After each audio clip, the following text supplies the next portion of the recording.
শুধু দর্শক বন্ধু, আপনারা দেখছেন একে নিউজ বাংলা। আর এই মুহূর্তে উপস্থিত রয়েছে ভাঙড়। ভোট যতই এগিয়ে আসছে, ভাঙড় তত উত্তপ্ত হচ্ছে। প্রথমে ভাঙড়কে কলকাতা পুলিশের আওতায় আনা হলো, তারপরে ভাঙড় কাশীপুর থানা ভেঙে 9টা থানা করা হলো। তারপরে কেন এত ভাঙড়ে অশান্তি? সরকার কি চায় না যে ভাঙড়ের মানুষ শান্তিতে থাকুক? প্রশাসনে কি চায় না যে ভাঙড়ের মানুষ শান্তিতে থাকুক? আমার পাশে বসে রয়েছেন আইএসএফ জেলা কমিটির নেতা আব্দুল মালিক মোল্লা। তিনি বলছেন যে যখন থেকে যুবরাজ বলেছেন যে ভাঙড় আমার চাই, তারপর থেকে ভাঙড়ের মানুষের উপরে অকথ্য অত্যাচার নিপীড়ন চলছে। এই প্রসঙ্গে তিনি কি বলেছেন শোনাবো আপনাদের। দেখেন, প্রশাসন পরিচালনা করে সরকার, অর্থাৎ সরকারের সদিচ্ছা যদি না থাকে তাহলে কোনোদিনই ল অ্যান্ড অর্ডার কন্ট্রোল হবে না। এনারা 9টা করে যদি 9টা কেন যদি 15টাও করে, সেখানেও মানে আপনার সমস্যার সমাধান হবে না। সদিচ্ছার অভাব যদি থাকে, প্রকৃত আইনের শাসন যদি বজায় করার, সংবিধানের আইন যদি বাস্তবায়িত করার ইচ্ছা না থাকে, তাহলে কোনোদিনই হবে না। একের পর এক ঘটনা ঘটে যাচ্ছে, ইচ্ছাকৃতভাবে প্ররোচনা দিয়ে এলাকায় অশান্তি তৈরি করার চেষ্টা করছে, কোনো রকম স্টেপ নিচ্ছে না। এই গতকালকে আমাদের রাজাপুর গ্রামে, আজকে ভাইজান সেখানে জনসংযোগে আসার কথা, আমাদের নেতৃত্বরা সেখানে গিয়েছে। তাদের কিভাবে গাড়িগুলো ভেঙেছে দেখলে আপনি অবাক হয়ে যাবেন। মানে 6 থেকে 7খানা বাইক একদম ভেঙে চুরে একদম লন্ডভন্ড করে দিয়েছে। মানে কি চাইছে? এই গুন্ডা বাহিনীর বিরুদ্ধে এখনো পর্যন্ত প্রশাসন কোনো ব্যবস্থা নেয়নি। 21শে জানুয়ারির আগের দিনে এরাই ভাইজানের ব্যানার পুড়িয়েছে, বিশ্রী নোংরা ভাষায় প্ররোচনামূলক কথাবার্তা বলেছে, গালিগালাজ দিয়েছে। আমরা থানাকে জানিয়েছি, কোনো স্টেপ নেয়নি। সেই বাহিনী এখনো এইভাবে দাপিয়ে ঘুরে বেড়াচ্ছে, তাদের একজনকে ছুতেও পাচ্ছে না প্রশাসন। তার মানে প্রশাসন কি চাইছে? এই গুন্ডাদের উদ্দাম নৃত্য চলবে আর শান্তিতে ভোট হবে, এটা একসঙ্গে বাঘে ছাগলের সহাবস্থান হতে পারে কোনোদিন? তাহলে আমরা বলছি যে শান্তিপূর্ণ ভোট যদি করতে হয়, তাহলে প্রশাসনকে নিরপেক্ষ হতে হবে। নিরপেক্ষভাবে যদি প্রশাসন চলে, তাহলে এই মস্তান গুন্ডা দুষ্কৃতীদের দাপাদাপি বন্ধ হয়ে যাবে, একদম একদিনে বন্ধ হয়ে যাবে, প্রশাসন যদি সামান্যতম অ্যাক্টিভ হয়। গতকালকে যে ঘটনা ঘটেছে, এখনো পর্যন্ত কোনো অ্যারেস্ট হয়নি। আজকে ভাইজান আসছে, ভাইজানের বক্তব্য আমরা প্রশাসনকে জানানোর চেষ্টা করছি। যদি কাউকে এই ঘটনায় না গ্রেপ্তার করে, খোলা ছাড় দিয়ে দেয়, তাহলে কিন্তু আজকে একটা প্রতিবাদ হবে। রাস্তা অবরোধ হোক আর থানার বিক্ষোভ হোক, কিছু একটা হবে।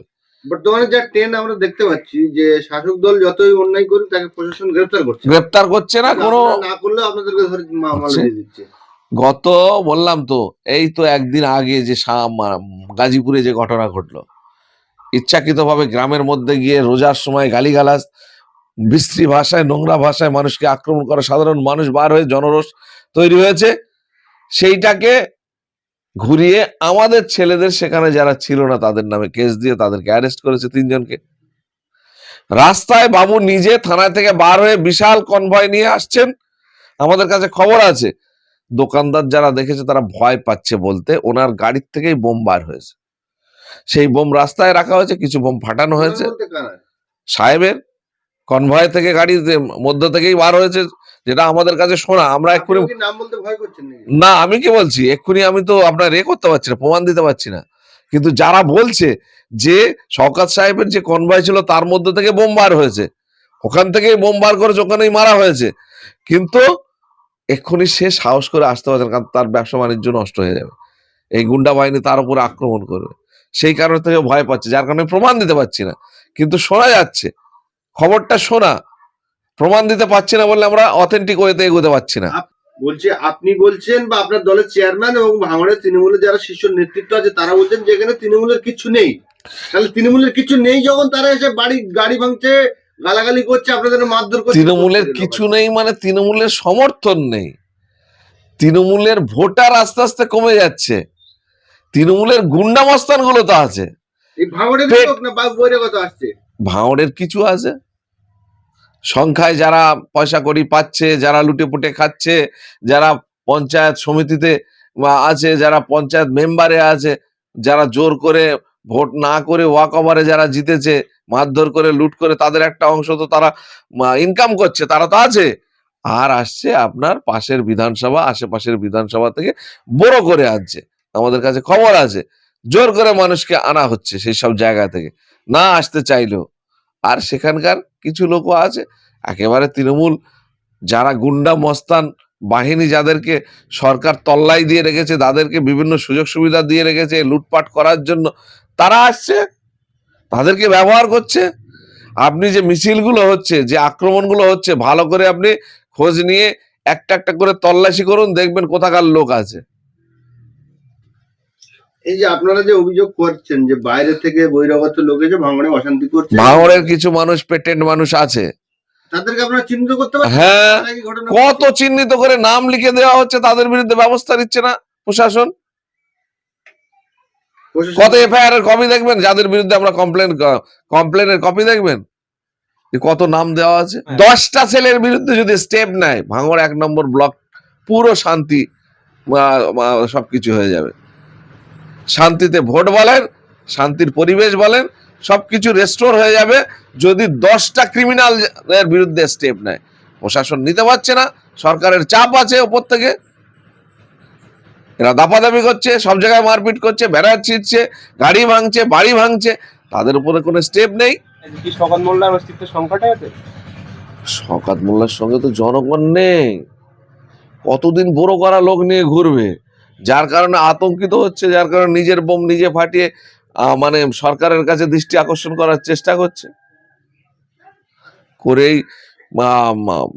যা জেড ক্যাটাগরি আছে, জেড ক্যাটাগরির ওপরে আর কি চাই, আরো পুলিশ ব্যারিকেড বাড়িয়ে দিচ্ছে, যে জনগণ যখন আমার সঙ্গে নেই, পুলিশের ব্যারিকেডটা অন্তত থাক। একের পর এক শওকত মোল্লা যারা সাথে থাকতো বা থাকবে না, অন্যায়ের সঙ্গে তারা মানুষ, আজকের মুখ খুলছে। সরকার মানে অন্যায়কারীদের সঙ্গে সাধারণ মানুষ বা যাদের ন্যূনতম বিবেক বিবেচনা আছে, তারা দীর্ঘদিন থাকতে পারে না। আপনি কতক্ষণ ওই অন্যায় সাপোর্ট করে যাবেন? আপনার তো একটা বিবেক বিবেচনা চেতনা বলে জিনিস আছে, সেটা তো প্রতিনিয়ত আপনাকে দংশন করছে। আপনি অন্যায় কাজের সঙ্গে সমর্থন করে, অন্যায় কাজের সাথ দিয়ে আপনি বাড়ি যাচ্ছেন, ঘুমানোর সময়, শোয়ার সময় আপনি তো চিন্তা করছেন যে এই কাজটা করে আসলাম, এটা তো অন্যায়। আপনি ভাঙড়ের ভূমিপুত্র এবং ভাঙড় সর্বসময় স্রোতের বিপরীত ঘাটে। সেই জায়গায় 2011 সালের যে সরকার ছিল বামপন্থ সরকার, সেই বামপন্থ সরকারের প্রশাসন আর বর্তমান সরকারের প্রশাসনের কি পার্থক্য দেখছেন আপনি? পার্থক্য মানে কোনো কম্পেয়ার করা যাবে না, কেমন? আসমান জমিন তফাৎ। এইভাবে সরকারি মদতে লুট সরাসরি তা আমরা কোনো সময় দেখিনি। যেটা এদের সেকেন্ড ইন কমান্ড যেদিন বলে দিয়েছে যে ভাঙড় আমার চাই, সেই দিন থেকে অমানবিক আরো বেশি অত্যাচার শুরু হয়েছে। অত্যাচার একটা লিমিট থাকে।